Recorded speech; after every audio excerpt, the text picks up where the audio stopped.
చాలా దినాల తర్వాత మల్లోపాలు ఇయ్యాల తెలంగాణ మొత్తం అట్టుడికిపోయిందిలా. ఇన్ని దినాల తర్వాత మళ్ళా తెలంగాణలో ఏమైంది, ఎందుకు ఇన్ని లొల్లులైతున్నాయి, రాస్తా రోకలు, ధర్నాలు, అరెస్టులు ఎందుకు జరుగుతున్నాయో తెలుసుకోవాలంటే మీరైతే ఈ ముచ్చట ఎందో ఖచ్చితంగా చూడాల్సిందే ఉల్లా.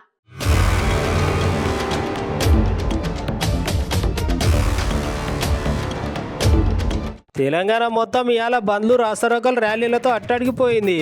నీటి పరీక్షలు జరిగిన అవకతవకల మీద విద్యార్థి సంఘాలు పట్టణంలో మొత్తం ఆందోళన చేసిర్రు.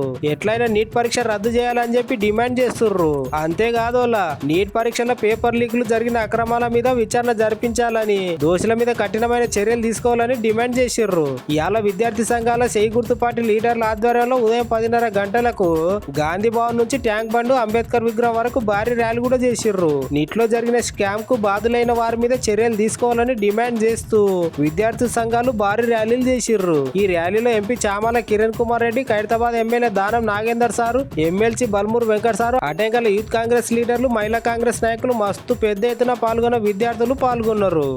ఎప్పుడైతే పేపర్ లీకేజ్ అయ్యి 1500 మంది స్టూడెంట్స్ కి మళ్ళీ ఎగ్జామ్ రీకండక్ట్ చేయాలనే ఒక విషయం బయటికి వచ్చిందంటే చాలా స్పష్టంగా sanctity, transparency, integrity of the exam దెబ్బతిన్నదని చెప్పి చాలా స్పష్టంగా కనబడుతుంది. గతంలో కూడా అనేక సందర్భాల్లో తెలంగాణ రాష్ట్రంలో కూడా టీఎస్పీఎస్సీ గ్రూప్ 1 పరీక్షని రెండోసారి నిర్వహించినప్పుడు కేవలము బయోమెట్రిక్ సిస్టమ్ని ఫాలో అవ్వలేదనే ఉద్దేశంతో ఆ రోజు మన హైకోర్టు ఆ ఎగ్జామ్ని రద్దు చేయడం జరిగింది, సింగిల్ బెంచ్, డివిజన్ బెంచ్లో కూడా.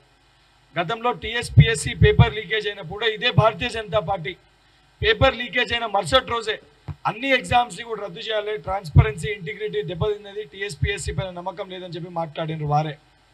అట్లా మాట్లాడిన వ్యక్తులు ఈరోజు కేంద్ర పరిధిలో ఉన్న ఏదైతే ఎన్టీఏ సంస్థ ద్వారా నిర్వహించిన నీట్ పరీక్షలో అవకతవకలు జరిగినాయి, వాస్తవాలు బయటకు వచ్చి 13 మంది ఏదైతే సంబంధించి తప్పు చేసిన వారిని అరెస్ట్ చేసినప్పటికీ కూడా వారు ఈ సమస్యని అడ్రస్ చేసి తప్పనిసరిగా ఈ సమస్య పరిష్కారం అయ్యే వరకు కూడా కాంగ్రెస్ పార్టీ పక్షాన్ని, కాంగ్రెస్ పార్టీ తరఫున ఉన్న కాంగ్రెస్ పార్టీ అనుబంధ సంఘాలు, ఎన్ఎస్యూ యూత్ కాంగ్రెస్ తప్పనిసరిగా బీజేపీ పార్టీ మెడలు వంచి అన్న 24 లక్షల మంది విద్యార్థులకి, వారి తల్లిదండ్రులకి, దానితో పాటు రేపు పొద్దున సెంట్రల్ గవర్నమెంట్ పరిధిలో నిర్వహించే ఏదైతే సెంట్రల్ బేస్డ్ ఎగ్జామ్స్ అన్నిటి కూడా ట్రాన్స్పరెన్సీ మేనర్లో ఎగ్జామ్స్ నిర్వహించే విధంగా మేమందరం కూడా పోరాటం చేస్తామని చెప్పి మాట ఇవ్వడం జరిగింది.